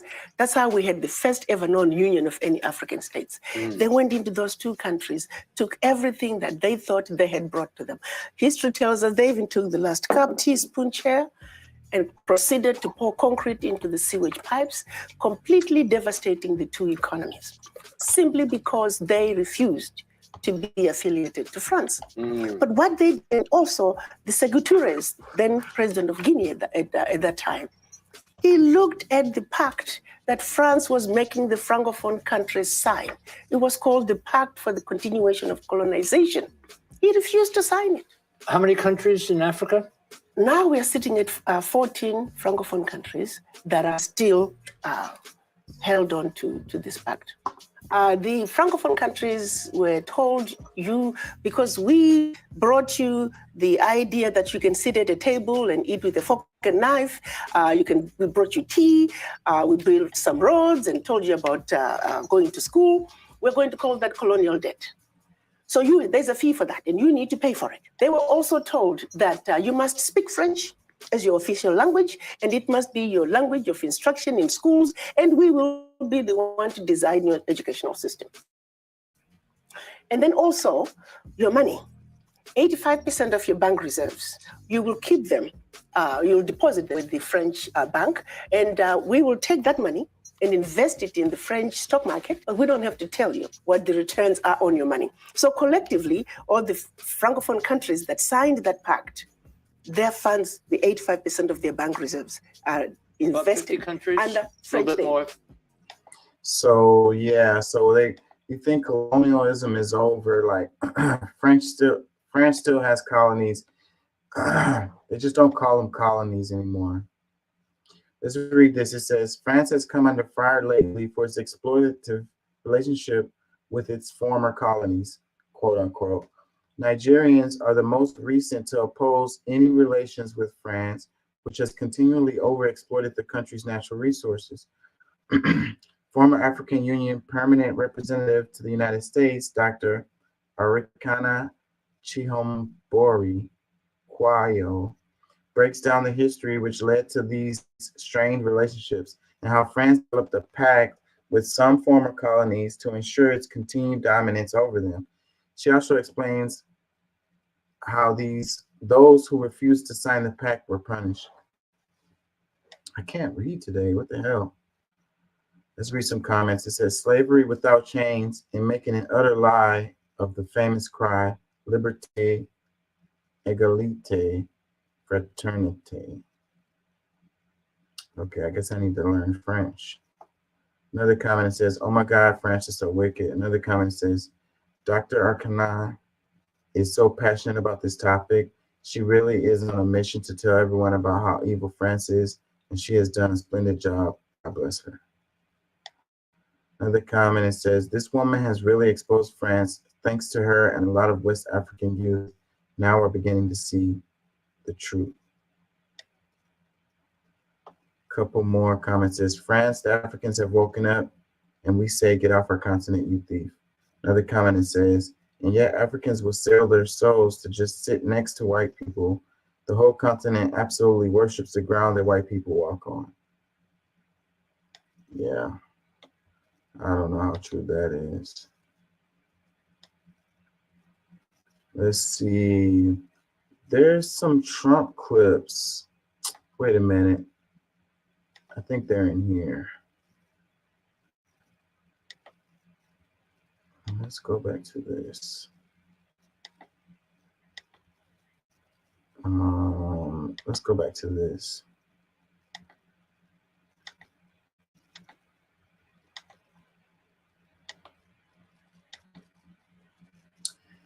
It says, who posted this? It says, yep, that's me. You probably wonder how I got here. It all started when I was the petulant child of a wealthy racist who inherited 400 million, but still managed to go bankrupt 6 different times before I figured out that if I fraudulently inflated the value of my properties to banks, I could get cheap and easy loans. And if I fraudulently deflated the value of those same properties to the IRS, then I could get away with barely paying any taxes at all. That's not what I'm looking for. 1 second. I'm gonna come back to that one. I'm gonna come back to that one and that one. Let's do this one first. Strike. They're asking for 40% wage increases. The unions, it's funny because the Democrats, what's wrong with the Biden administration? Why is he so unpopular? It's inflation. That's what people say. It's the economy, dummy. It's the economy. People have less in their pocket. But now he's backing the unions who are forcing wages up, which is creating the inflation he has to kill. The UAW is on strike. They're asking for 40% wage increases. The unions, it's funny because the Democrats, what's wrong with the Biden administration? Why is he so unpopular? It's inflation. That's what people say. It's the economy, dummy. It's the economy. People have less in their pocket. But now he's backing the unions who are forcing wages up, which is creating the inflation he has to kill. The UAW is on. So More Perfect Union posted this. It says, CEO Barry Sternlich has amassed $3.8 billion, but he's going on TV to tell you that unions are driving up inflation, when really it's corporate greed driven by people like him. It says another hedge fund billionaire. It says, comments, it says, imagine if this guy ceased to exist one way or another and his 3.8 billion was brought back into the functional economy rather than brought in an untouched bank account. I don't know about that comment. I mean, I know rich people don't really spend money, but that's kind of extreme. But the part where he's talking about driving inflation, but the union thing, pushing for the wages, is a thing that's happening now. The inflation was already happening before. So you can't say that the inflation is a result of, they haven't even given the people the wages. They're just fighting for the wages right now. Like that hasn't even happened. But the inflation has happened already. So I think that's a cart before the horse argument. Comment, it says, a billionaire here to misuse the word inflation to try to confuse us and take the heat off of him and his ultra wealthy class. We see him and we won't be hoodwinked by this kind of convoluted storytelling. The truth is simple. They have been stealing wealth from the working class and then pitting us working folk against each other when they raise prices so they don't have to take a pay cut to 200 times the average worker's salary. Eat the rich, the French Revolution had it right. Let's see, any comments worth a crap in here? It says, when these companies have to pay employees more that's passed on to the consumer, it's simple math. I mean, that's fair, but like I said, I mean, the inflation has already happened. They haven't paid these people more. So that's the cart before the horse. Another comment says, read article, The Rise of Neo-Feudalism by Richard Kuttner and Catherine Stone. It all started with Reagan and Thatcher, milk snatcher. Yeah, so that's the neoliberal thing. It's like austerity measures. It's like, yeah, trickle-down economics and all of that. Another comment says, actually, it's neither. All inflation is always caused by government expansion of the money supply. Another comment says, they should just pay workers from the same account that they pay CEOs from. That way, the cost of things won't go up any more than usual because everyone knows that the CEO pay increases don't impact the cost of goods and services for reasons. That's an interesting comment right there. So it's like, yeah. So what they're saying is, the math shows that just in the auto working industry, these guys, the CEO's pay has increased 40% over the last, I think it's 3 to 5 years, I think. But they're making the argument that if they pay the employees more, it's going to have an impact on inflation. So how come the CEO pay increasing 40% doesn't impact inflation? That's a fair question. Another comment says, the guys gal demonstrate regularly that even with their constructed BS, they either don't know or lie regularly about how the economy works. I think it's both. Another comment says, I think you mean the inflation created by corporations. Hashtag greedflation. It says, one day when their ish topples over, they need help. May they only receive in their lowest what their hearts were willing to give at its highest. Perfect world, I guess. Another comment says, anyone talking about inflation and trying to point at Biden has already tipped their hand. The inflation we're seeing today is largely a result of what we saw during the Trump administration. Any unbiased economist will tell you that when you hit an all-time lows on interest rates and flood money into the system, you get, wait for it, inflation. Yeah, I don't even agree with that though. I don't agree with that. I think that the inflation, a lot of it, a huge part of it isn't even real. So like Pat will be in here and be like, it's real. I'm paying more. Yes, the prices have risen, but is it a result of actual inflation, or is it a result of price gouging? You know, of what do they call it? Disaster economics. Like we had the pandemic, and then they said they had issues getting supply. They had supply chain issues, and they had unstable markets and all of this. And these are the reasons why they had to raise prices. You know, they had more costs or whatever. So okay, and we bought that. So then the pandemic like passes, and then the prices still keep rising or stay the same, you know, and don't change. Like, are they still having those same supply chain issues that they were having before? You know, what's driving the reason why they have to charge more?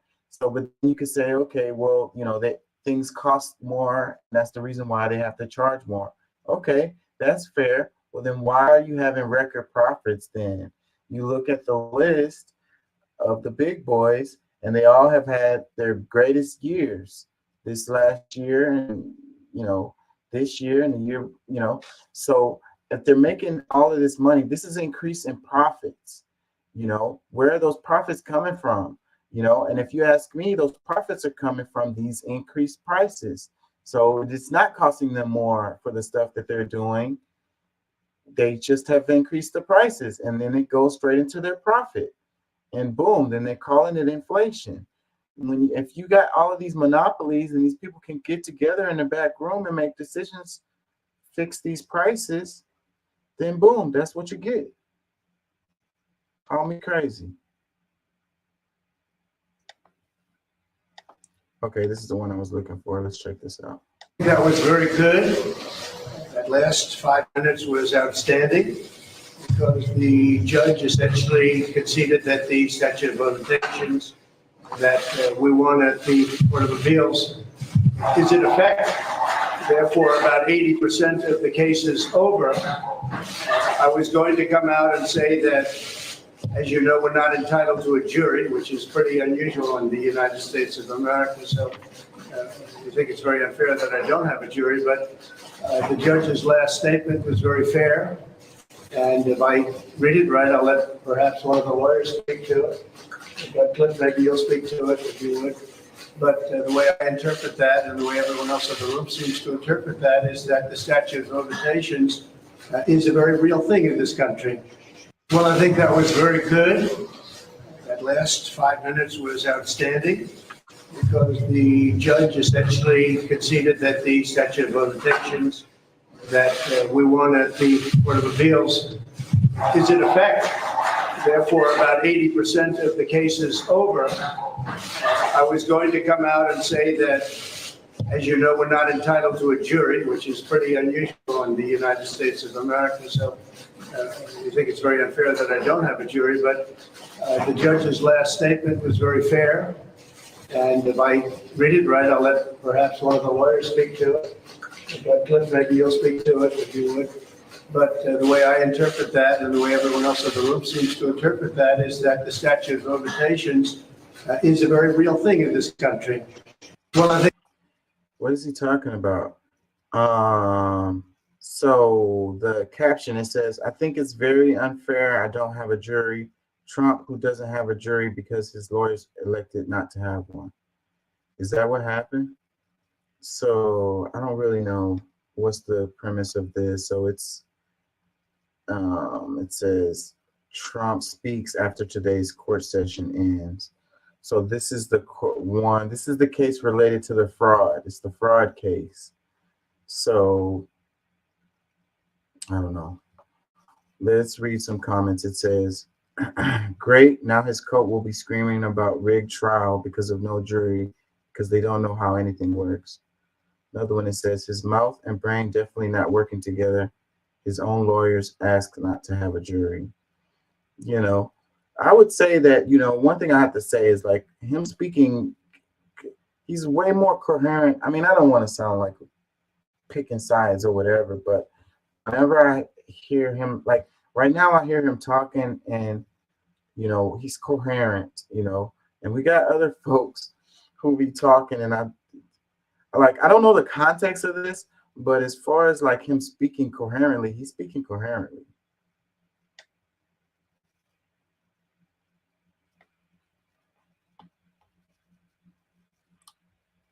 Yeah, the comments are all partisan. Both sides of the aisle are criticizing the Trump administration's latest arms deal with Saudi Arabia. Trump bypassed Congress so he could sell $8 billion of weapons to Saudi Arabia. You can cut a dissident into pieces with a bone saw and we'll still give you weapons? I spoke with the Crown Prince yesterday, and he strongly said that he had nothing to do with this. Donald Trump has taken aim at the U.S. intelligence community after their unanimous finding that the Russians were behind the hacking during the election. President Putin was extremely strong and powerful in his denial today. Donald Trump's Republican allies in the Senate are condemning his decision to pull U.S. forces out of Syria, allowing Turkey to invade. To just abandon them like that so the Turks can come in and slaughter them is not just immoral. I mean, it taints our reputation all over the world.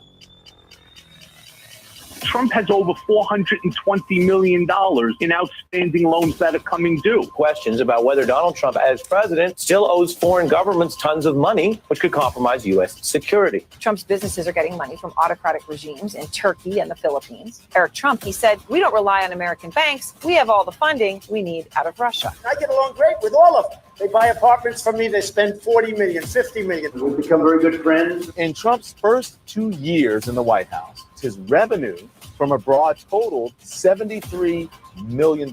Lobbyists representing the Saudi government paid for an estimated Lawmakers. Yeah, this is terrible right here. This is horrible reporting.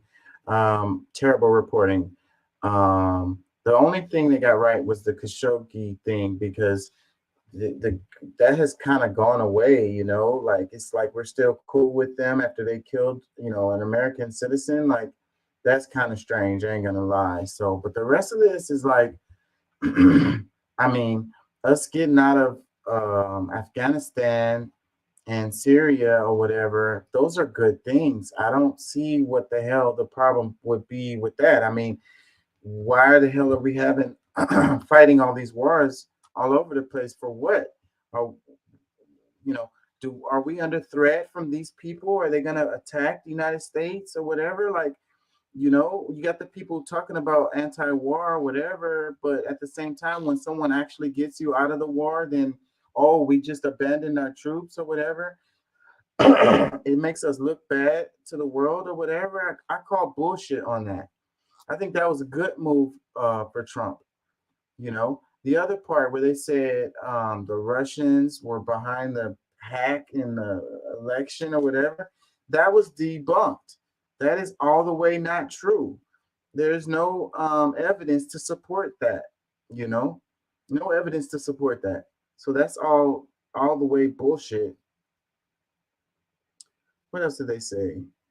And as far as like selling arms, that's what we do here in the United States. Like, we sell arms. Like, that's one of the main things that we do. I mean, like, you can be like, well, why do we sell them to Saudi Arabia? And why do we sell them to whoever we sell them to? I mean, the ethical sides of it or whatever, but you're not thinking about ethics when you're selling weapons. You're just selling weapons. You know what I mean? And that's what we do in the United States. We sell weapons. We sell the gear. That's what we do. Halliburton, Raytheon, these are American companies. And that's their business model, to sell weapons. Like, so Trump making a deal to sell weapons is not something that's outside of what he should be doing. You know what I mean? Like, that is what we do. Like, like you could say it's not cool to sell weapons, and I can agree with you on that. but that's our economy. Like, that's how we do it. So like, as far as calling Trump a bad guy for selling weapons, like, that's kind of crazy because the president before him did it, president after him does it. Like, I'm not trying to point fingers and saying whatever. I'm saying that's what we do. Like that's not special for Trump. What else did they say? Yeah, this was a terrible clip right here. It says, this ad is fire. Make sure you watch it until the end. I would completely disagree with that.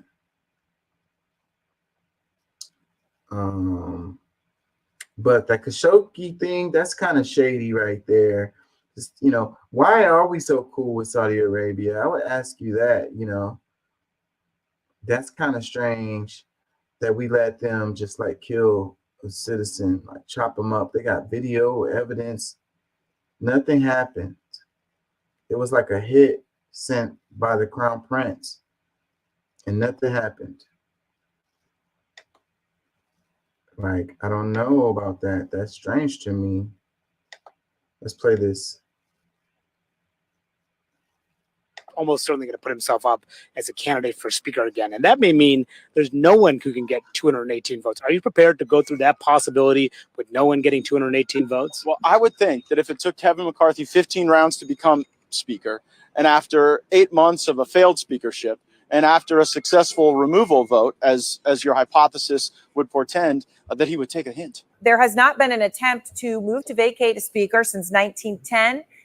So this is almost unprecedented in its attempt, and it has never been successful. Gates is saying that McCarthy will not remain speaker if Democrats don't help him. So that's what he's saying. Obviously, some of your colleagues have indicated that they might vote to help him. Aaron, we're meeting as a caucus tomorrow morning to discuss exactly the question you're asking. Hakeem Jeffries has done a phenomenal job as a leader, and I will follow what the caucus decides and will defer to his leadership on this issue. If you succeed, McCarthy's almost certainly going to put himself up as a candidate for speaker again. And that may mean there's no one who can get 218 votes. Are you prepared to go through that possibility with no one getting 218 votes? Well, I would think that if it took Kevin McCarthy 15 rounds to become speaker, and after 8 months of a failed speakership, and after a successful removal vote, as your hypothesis would portend, that he would take a hint. I think, that was their plan all along. Like, they put McCarthy is a weak speaker, and they were planning on holding that above his head, that they could get him up out of there. And then they're saying like, oh, they got to have support. He's got to have support from the Democrats. Well, that's the way the system works. They're trying to make it look like, McCarthy is a sympathizer with the Democrats or whatever, but like, Congress, their job is to pass legislation, okay? And for that to happen, you have to have people vote on it, and then you have to get the majority. So the whole point of how things work is you got to work with people on the other side of the aisle to get things done. You can't get things done with just working with a small minority group within the Congress. That's just not how things work. And that's how we're going to end up with the situation where nothing is going to get passed. Nothing is going to get done when you just have a small group wanting their stuff and they're not willing to work with the other ones. Like, they want to act like the Democrats are their enemies or whatever, like they're villains or whatever. I mean, that's not really how things work. I mean, they all work within the government. You got your people that's on your aisle. You got your people who maybe agree with your ideologies or your philosophies or the way that you want to go about doing things. But at the end of the day, that's the government is set up in a certain way. And it's set up to force these people to work together, and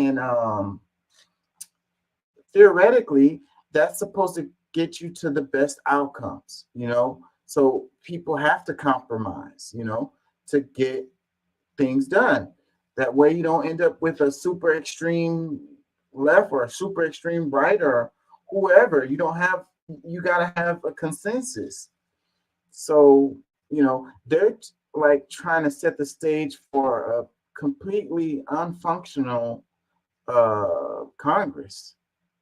And they're selling this to the people like this is the way things supposed to work or whatever. Like, oh, they're Democrats, you know, they're evil, they're the devil, you're not supposed to work with them. And if you do, then you're, you know, somehow going against your party or you're going against the people that you're supposed to represent or whatever. That's just simply not how things work. Like, that's an ignorant way of looking at things. CNN posted this. It says, Representative Matt Gaetz moved ahead in his attempt to oust Speaker Kevin McCarthy from the top House leadership post, offering a motion to vacate the chair on the House floor, a rare procedural move that can be used to force a vote to remove the Speaker. Comments, it says, Gaetz should be removed with his two partner in crime. They are a nuance. Why can't I read today? Another comment, it says, one more idiotic move from this idiot from Florida. Another comment, it says, yes, more chaos from the party of discombobulated BS, batting 1,000 GOP. Another one, Gantz looks like a 1980 Disney cartoon villain. That's kind of funny. Another comment, it says, there is so much drama and cat fights. Bravo needs to come. This the Real Housewives of GOP. Call this the Real Housewives. I cannot read today. Another one, it says, punk that received everything from daddy and thinks he is King Kong. Who are they talking about? Love the chaos from GOP Gold. GOP Gates over party. Beavis is getting old. At least Gates is in the swamp. At least he pisses off liberals. At least he doesn't shower with his daughter. At least he isn't the big guy. At least he hasn't sold out the country. Another one, MAGA Theater, Gates is trash, what a tool. Da da da da da. It's definitely a circus. It's definitely a mess. And they were planning this from the jump. They were just waiting for the opportunity to do it. So this is what you get.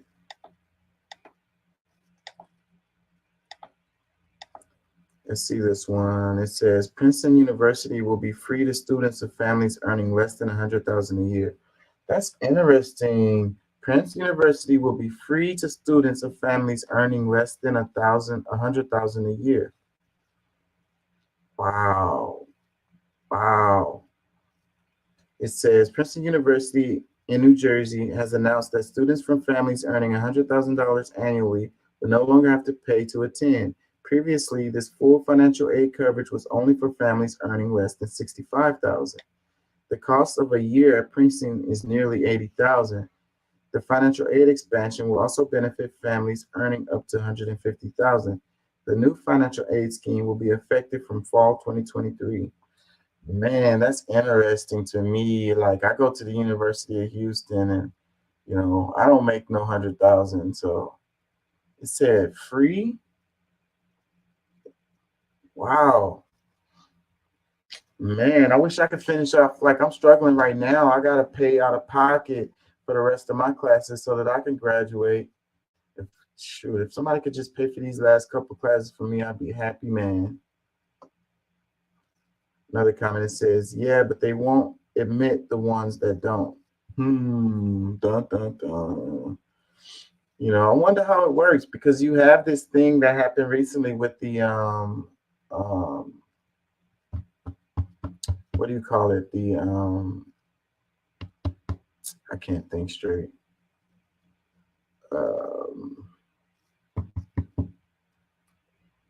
They just passed the Supreme Court thing where they can't do the race-based admissions.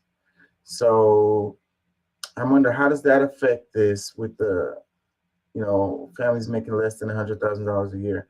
And then Princeton is like a elite university already. So like rich people are the ones that go to this school. So it's like, and then you had the law, the Supreme Court talking about diversity, equity, and inclusion. How does that affect this situation right here? So, I mean, like, so the Supreme Court says no diversity, equity, inclusion, no affirmative action. That's the one I was thinking of. And then the university says it's free for people earning less than $100,000 a year. So you put all of that together, what do you have as a result?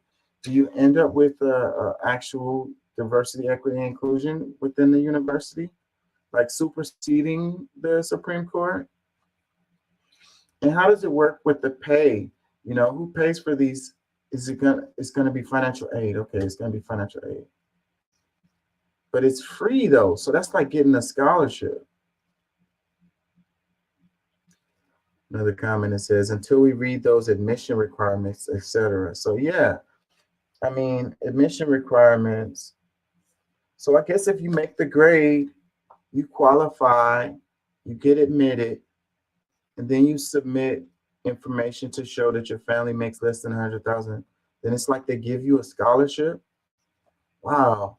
It seems like it would be a lot of new students going to be there next year. Another comment says, very curious. If every student emancipated themselves, then tuition is free for all. Well, I would say, I think that the schools should be free anyways. You know, they do that in other countries. You know, education is important. We want to be able to compete with the countries around the world, right? You know, they're teaching their kids, you know, over here, not so much. So as time goes into the future, will we be able to compete on the global stands? Because we live in a global world as it stands. The world is getting smaller. So you're going to be applying for a job and you're going to be competing with people from China, Japan, Venezuela, who knows, Iran, Iraq, Afghanistan, people from all over the world competing for that same job that's in Boston, you know? And so do you reach the requirements? And how many of us will? And then I was looking at this, and when they be talking about they took our jobs, they took our jobs. But what I'm seeing is it's like a lot of the Europeans are the ones that's coming over here. Western Europeans that are taking these really good jobs. You know, that's what I see is happening. You know, so they're not getting populated by Americans. They're getting populated by Europeans. And, you know, they're thinking about the people that come across the southern border, talking about them, the ones that's come. They're doing jobs that nobody wants to do. The jobs that you want to get are getting populated by Europeans and even Africans. Let's read some more. It says, so what y'all saying is y'all only letting 1% of them into the school then? What does that mean? 1% of who? Only letting 1% of them into the school. What do they mean by that? Comment reply says, oh, well, it's an Ivy League school that admits approximately 5% of all applicants, so you aren't far off. Another comment says, we need more education, less influencers. Yes, yes, yes. You know, and that's something I saw too, that you ask the kids, the teenagers right now, what do they want to be when they grow up? And they all want to be like a social media influencer. They all want to be like a TikToker or play sports or some kind of entertainer, you know? And that's what we're creating here in the United States, a whole generation that wants to be entertainers. Like, and they also feel like there's no need to go to school because they don't have to go to school to be an entertainer. And then they see these kids on TikTok making all this money. How do you justify paying to go to school, taking all the time to learn all this stuff and gain skills to go get a job that pays you $65,000 a year? And these kids are watching these TikTokers making millions a year, dancing and being, what do you call it? What do you call it when you're like acting like you're one of those NPCs and you're like, chicken. I love ice cream. Give me more ice cream. Thank you. Thank you. You know, you can't freaking like tell these kids to go to school and learn some skills when their examples that they have is of people just doing stuff like that and making way more money than the rest of us. Strange times we're in. Strange times. I covered that. Let's do this one. It says, mark your calendar, a Ring of Fire eclipse to show on October 14th. It will be visible from 8 states, including Texas. Here's where the best viewing places will be. So it shows it kind of goes right across like the center of Texas and goes through New Mexico. It says the best places to view the eclipse in Texas will be Midland, Odessa, San Angelo, San Antonio, and Corpus Christi. It says it's never safe to look directly at the sun during a partial or annual eclipse without proper eye protection. It says the annual solar eclipse that will travel across the southwest United States is less than a month away. An annular solar eclipse occurs when the moon comes between the sun and the earth, but does not block the sun completely because the moon will not cover the entire sun. The eclipse will create a ring of fire effect in the sky with a circle of sunlight shining around the moon.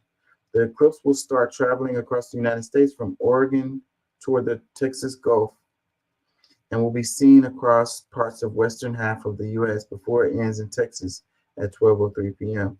The eclipse will hit its maximum at 11:45 a.m. CDT in the San Antonio area, according to NASA. Couple comments. It says, and they doing the test in the 4th. Man, what the F is really going on? Another comment, it says, HEB has a solar glasses for the event. Another one, it says, Ring of Fire has a totally different meaning after being a new mom. Another comment, it says, the map proves that the sun was sitting directly over Texas the whole summer. I'm telling you, it definitely felt like it. Gosh.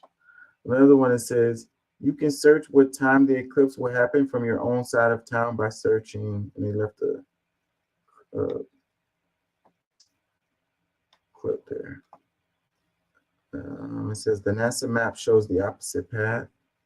Solar eclipse, Odessa heroes. It says, why couldn't it wait 2 days? LMAO.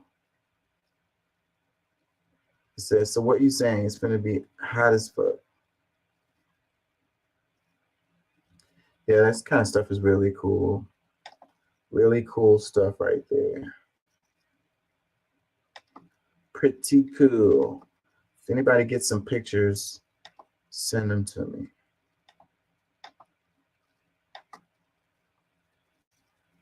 Bless up, y'all.